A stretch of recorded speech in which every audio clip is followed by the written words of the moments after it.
नमस्कार, आपका स्वागत है। जय श्री कृष्ण, राधे राधे।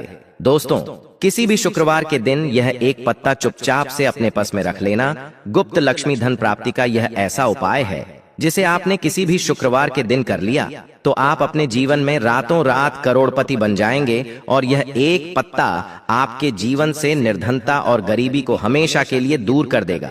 राधे राधे दोस्तों, हमेशा की तरह वीडियो बहुत ही खास होने वाली है। जो लोग अपने जीवन में चाहते हैं कि जल्दी से जल्दी उन्हें अपने जीवन में पैसा मिले और बहुत जल्दी हम धनवान बनते चले जाएं, तो उन लोगों को विशेषक यह एक पत्ता शुक्रवार के दिन अपने पर्स में रखना है। बहुत ही छोटा सा उपाय है जो आपको शुक्रवार के दिन करना है। देखिए, आपको बता दें कि इस उपाय को करने का एक समय है और इसे करने का एक तरीका है। अगर आपने सही टाइम पर सही तरीके से इस पत्ते को अपने पर्स में रख लिया और उपाय को ऐसे ही कर लिया जैसे हम आपको वीडियो में बताएंगे, तो ऐसा मान लीजिए कि अब आपकी निर्धनता को दूर होने में ज्यादा समय नहीं लगेगा। माँ लक्ष्मी की कृपा आपके ऊपर बरसने ही वाली है और आपका पूरा घर धन से अब भरने ही वाला है, क्योंकि उपाय इतना उत्तम है कि इस उपाय को करने से व्यक्ति की गरीबी बहुत जल्दी दूर हो जाती है। जिन लोगों ने यह उपाय किया है उन्हें पता है, और जिन्होंने नहीं किया है वो इस उपाय को करें और खुद देख लें कि कैसे रातों रात आप अपने जीवन में धनवान बन जाते हैं। तो देखिए, सबसे पहले आपको बता दें कि जब व्यक्ति के पास निर्धनता आती है, न गरीबी आती है, तो व्यक्ति अपने जीवन में हर तरफ से परेशान हो जाता है। अब आज के टाइम पर हर किसी को ज्यादा से ज्यादा पैसा चाहिए ताकि वह अपने सपनों को पूरा कर सके, अपने घर की जितने भी सदस्य हैं उनकी आवश्यकताओं को पूरा कर सके। अब बहुत बार होता क्या है कि अच्छा खासा काम चल रहा होता है, अचानक से नौकरी चली जाती है, अचानक से पैसे की कमी जीवन में आने लगती है, आर्थिक समस्याएं बढ़ जाती हैं और कभी कभी तो धन की कमी इतनी ज्यादा घर में आ जाती है कि बिल्कुल तिजोरी जो है ये धन से खाली हो जाती है। घर की तिजोरी में कुछ चंद सिक्के ही रह जाते हैं और पैसा कभी फिर उस घर में आता नहीं है ना। ऐसा भी बहुत सारे लोगों के साथ होता है कि उनके घर में पैसा आना बिल्कुल रुक जाता है। तो अगर आपके साथ भी ऐसा है कि पैसा आना बिल्कुल आपके पास रुक गया है और यहाँ तक कि आपको अगर लोगों से पैसा तक उधार लेना पड़ रहा है, तब तो आपको विशेषक ये उपाय जरूर करना चाहिए। चलिए जल्दी से बात कर लेते हैं कि कौन सा पत्ता है और इस उपाय को कैसे करना है। अब सबसे पहले आपको बता दें कि हमारा जो सनातन धर्म है, पौराणिक काल से ही आपको बता दें, पीपल के पेड़ की पूजा अर्चना की जा रही है। क्यों? क्योंकि आपको बता दें, पीपल के पेड़ में ब्रह्मा, विष्णु और महेश का निवास होता है। देखिए, पीपल के पेड़ में ब्रह्मा जी का, ऊपर के भाग में शिव जी का और तने में विष्णु जी का वास होता है। साथ ही साथ आपको बता दें, पीपल के पेड़ की उपासना करने से शनि देव बहुत प्रसन्न होते हैं और अशुभ ग्रह से भी, है ना, हमारे जो ग्रह होते हैं अगर वह अशुभ स्थिति में है तो उनसे भी मुक्ति मिल जाती है। और हर व्यक्ति चाहता है कि उसके घर में सुख शांति हो, धन की वृद्धि हो और अपार धन मिले। इतना धन की व्यक्ति संभाल ना पाए तो हमेशा आपको पीपल से जुड़े हुए उपाय जरूर करने चाहिए, क्योंकि पीपल का ही पेड़ एक ऐसा पेड़ है जो सबसे ऊपर है, यानी सर्वपरि है। सबसे ज्यादा पूजा अर्चना जो की जाती है और सबसे उत्तम जो पेड़ों में जितने भी पूजा पाठ के पेड़ होते हैं, सबसे उत्तम जो है ये पीपल का ही पेड़ है, क्योंकि इसमें त्रिदेव का वास होता है। और आज की वीडियो में जो उपाय आपको करना है वो पीपल के पत्ते से ही करना है। अब ये एक पीपल का पत्ता ना आपको करोड़पति बना देना, तो आप कह देना पूरी सच्ची श्रद्धा के साथ अगर उपाय करेंगे तो आप करोड़पति बनकर रहेंगे। और अगर आपकी कुंडली में कोई भी ग्रह अशुभ स्थिति में होगा, अगर ग्रहों की वजह से भी देखिए जीवन में निर्धनता आती है, गरीबी आती है, कर्ज जैसी समस्या आती है, तो उससे भी आपको बहुत लाभ होगा। अब करना कैसे है इस उपाय को? सबसे पहले आपको ये समझना है। देखिए, सबसे पहले तो आपको एक पीपल का पत्ता लेना है जो कहीं से भी खंडित ना हो, कटा फटा ना हो, बिल्कुल इस चीज का ना आपको ध्यान रखना है, ठीक है ना। एक पीपल का पत्ता ले लिया। अब आपको क्या करना है कि शुक्रवार के दिन इस पीपल के पत्ते को अच्छे से आपको गंगा जल से और साफ पानी से पहले धोएंगे, फिर गंगा जल से इसको साफ कर लेंगे, ठीक है ना। क्योंकि गंगा जल बहुत ही पवित्र होता है, इसलिए हम गंगा जल का प्रयोग कोई भी उपाय करते हैं तो उसमें करते हैं। जैसे कि पीपल का पत्ता है तो उसके लिए हम गंगा जल का प्रयोग करेंगे। गंगा जल से साफ कर लिया। अब आपको क्या करना है, ये पीपल का पत्ता माँ लक्ष्मी की मूर्ति या फिर प्रतिमा के सामने आपको रख देना है, ऐसे ही रख देना है।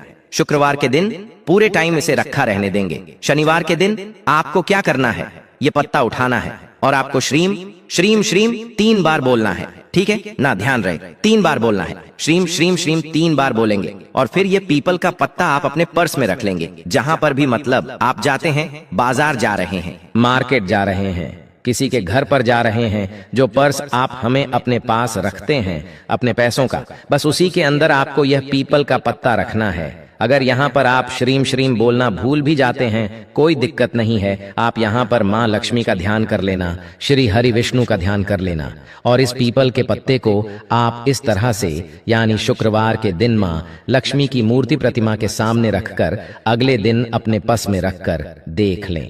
कुछ दिनों के अंदर अंदर आपकी निर्धनता और गरीबी बिल्कुल आपके जीवन से दूर हो जाएगी। तो ये पहला उपाय है। अब जल्दी से बात कर लेते हैं दूसरे उपाय की, जो कि आपको पीपल के पत्ते से ही करना है। अब देखिए, बहुत सारे लोग हैं जो कहते हैं कि हमारे सर पे तो कर्जा बहुत रहता है, हमारे घर में तो बिल्कुल पैसा नहीं आता, हमें तो लोगों से उधार लेना पड़ता है, हमारे घर के बाहर लोगों की लाइन लगती है पैसों के लिए। देखिए, होता भी है जब व्यक्ति बहुत लोगों से पैसा ले लेता है ना, देखिए जानबूझकर कोई पैसा नहीं लेता, उसके जीवन में ऐसा समय आ जाता है कि उसे लोगों से पैसा लेना पड़ता है ना। तो जब व्यक्ति के दरवाजे पर लोग आकर खड़े होते हैं ना, तो उस व्यक्ति से पूछिए कि उसे कैसा लगता होगा कि उसे इतने सारे लोगों को पैसा लगता देना है ना। तो देखिए, जब आपके सर पर कर्जा बढ़ जाए, कर्जा जीवन में बहुत लेना पड़ रहा हो, तो हमेशा पीपल के पत्ते से जुड़ा उपाय कर लेना।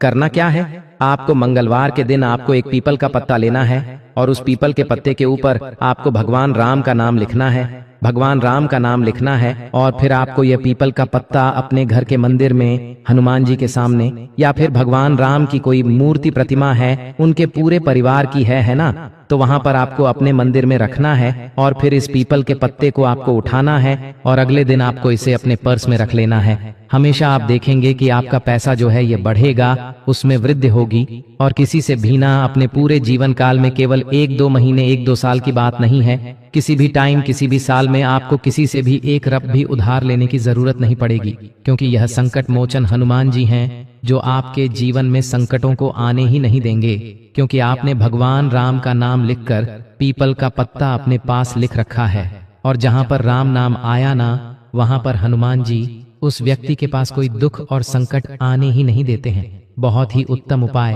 आप सभी को मंगलवार के दिन जरूर करना चाहिए। तो चलिए, अब तक आप मंगलवार और शुक्रवार को किए जाने वाले पीपल के पत्तों से जुड़े 2 अद्भुत उपाय जान ही चुके हैं। अब समय आ गया है तीसरे उपाय को जानने का, जो न केवल विशेष है बल्कि आपकी हर मनोकामना को पूर्ण करने की अद्भुत शक्ति भी रखता है। यह उपाय उन लोगों के लिए विशेष रूप से कारगर है जो लंबे समय से किसी बड़ी इच्छा को अपने दिल में संजोए बैठे हैं, जैसे कि खुद का मकान पाने की चाह हो, अपनी गाड़ी लेने का सपना हो अथवा अपार धन संपत्ति की अभिलाषा हो। कई लोग चाहते हैं कि उनके पास केवल एक नहीं बल्कि कई मकान हो, अथवा उनकी आर्थिक स्थिति इतनी सुदृढ़ हो कि उन्हें जीवन में किसी चीज की कमी न रहे। वहीं कुछ लोग अपने किसी प्रियजन की गंभीर बीमारी से छुटकारा चाहते हैं। तो आपकी जो भी विश है, चाहे वह घर से जुड़ी हो, गाड़ी से, धन से, नौकरी से, संतान से या स्वास्थ्य से, हर प्रकार की मनोकामना को पूर्ण करने में यह उपाय पूरी तरह समर्थ है और यह कोई बहुत कठिन या खर्चीला उपाय नहीं है, इसे कोई भी कर सकता है। बस सच्चे मन और श्रद्धा के साथ अब ध्यान से सुनिए। इस उपाय को मंगलवार के दिन सुबह स्नान करके स्वच्छ वस्त्र धारण करें और 11 पीपल के हरे भरे पत्ते लें। इन पत्तों को अच्छे से पानी से धो लें ताकि इन पर कोई धूल या अशुद्धि न रह जाए। फिर इन 11 पत्तों पर आप सिंदूर हल्का गीला कर लें की सहायता से राम राम राम या जय श्री राम लिखें। हर पत्ते पर भगवान श्री राम का नाम लिखा जाना चाहिए। अब इन 11 पत्तों को एक धागे में पिरोकर एक माला बना लें। आप चाहें तो मौली, वह पवित्र धागा जो पूजा में पंडित बांधते हैं, का उपयोग करें या फिर सामान्य धागा भी ले सकते हैं। बस ध्यान रहे कि माला अच्छी तरह से बंधी हो और पत्ते गिरें नहीं। अब इस माला को लेकर पास के हनुमान जी के मंदिर जाएं। मंदिर जाकर पहले तो हनुमान जी का ध्यान करें, उन्हें प्रणाम करें और फिर इस पीपल पत्र की माला को उनके चरणों में अर्पित कर दें। आप चाहें तो माला को मूर्ति पर पहनाने के लिए पंडित जी को भी दे सकते हैं, वे खुद से हनुमान जी को पहना देंगे। जब आप यह कार्य पूरी श्रद्धा और समर्पण से कर लेते हैं, तब हनुमान जी के सामने बैठकर आंखें बंद करें और अपनी उस विशेष मनोकामना को उनके सामने प्रकट करें, जो भी आपके दिल की बात है। खुलकर कहिए, कोई संकोच न करे। बस एक बार उन्हें दिल से पुकारिए और देखिए कैसे वो आपकी सुनते हैं। जैसा कि हमारे शास्त्रों और अनुभवों से ज्ञात होता है, भगवान हनुमान जब जब श्री राम का नाम सुनते हैं, उनकी कृपा तुरंत बरसने लगती है। वे भक्त की पुकार को अनसुना नहीं करते। वे संकट मोचन हैं, हर बाधा को हरने वाले देव हैं। और जब यह उपाय सच्चे मन से किया जाता है तो परिणाम भी उतना ही चमत्कारी होता है। आपको यह उपाय केवल 2 या 3 मंगलवार तक करना है। हाँ, लगातार करें और श्रद्धा के साथ करें। यह मत सोचिए कि पहले मंगलवार को ही सब कुछ बदल जाएगा, बल्कि विश्वास रखिए कि जब समय उचित होगा, हनुमान जी आपको आपकी मनोकामना जरूर प्रदान करेंगे। कई लोगों ने इस उपाय से चमत्कारी परिणाम देखे हैं। वो काम जो सालों से अटका था, अचानक बिना किसी रुकावट के पूर्ण हो गया। कोई बीमारी जो ठीक नहीं हो रही थी, अचानक चिकित्सा असर करने लगी। कोई कोर्ट कचहरी का मामला जो उलझा हुआ था, वो आपके पक्ष में आ गया। और खास बात यह है कि इस उपाय में न तो आपको बहुत सारा धन लगाना है, न किसी विशेष वस्तु की आवश्यकता है। केवल पीपल के पत्ते, सिंदूर, धागा और आपका सच्चा विश्वास चाहिए। तो दोस्तों, ये था एक अत्यंत प्रभावशाली, सरल और आस्था से परिपूर्ण उपाय, जिसे आप आने वाले मंगलवार से ही शुरू कर सकते हैं। अगर आपको किसी भी चरण में कोई शंका हो, कुछ समझ में न आए या कोई विशेष प्रश्न हो, तो आप बेझिझक पूछ सकते हैं। और जैसा कि हमारी परंपरा है, जब आप यह उपाय अपनाएं तो श्रद्धा के साथ भगवान श्री राम का नाम अवश्य लें और इस लेख को पढ़ने के बाद कमेंट में जय श्री राम, जय बजरंगबली, हर हर महादेव और जय माता दी अवश्य लिखें, क्योंकि यह केवल शब्द नहीं, आपकी भक्ति की ऊर्जा का संचार है। आप सभी को प्रेम पूर्वक प्रणाम। राधे राधे। जय श्री कृष्ण।